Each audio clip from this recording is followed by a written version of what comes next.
bachelors will not have enough time and patience to make lengthy process recipes. So this recipe is for them.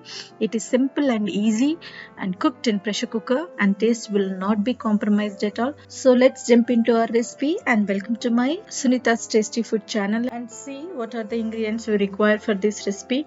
Here I've taken 1.5 cups of Sona Masuri rice, 4 large tomatoes, 2 medium-sized sliced onions, 2 tablespoons of oil, 2 tablespoons of ghee and salt to taste, few spices and water to cook. Let's heat up the cooker, add oil. Once the oil is hot, add our whole spices, 5 cardamom pods, 5 cloves and 2 pieces of cinnamon sticks.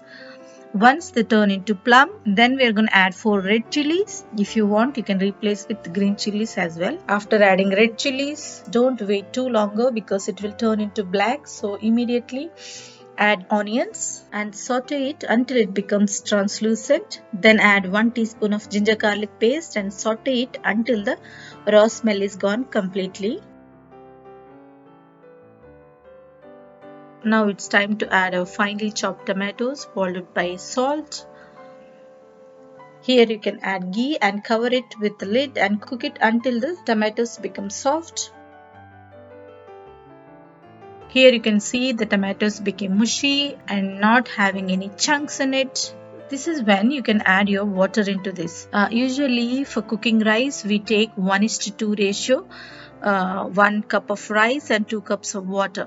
Since we have taken 1.5 cups of rice, so the ratio will be 3 cups of water. But since the tomatoes has the water content, we are going to reduce 1/4 cup of water out of 3 cups. So total 2 and 3/4 cup of water.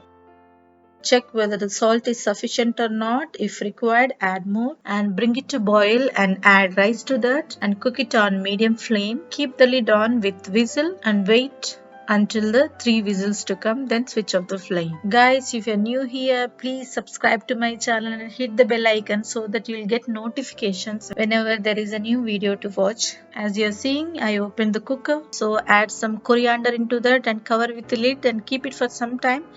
Then serve it with raita. This is a simple and easy recipe and it tastes really awesome. Thank you for watching, guys. Please hit the red button. Until I see you next time, take care. Bye bye.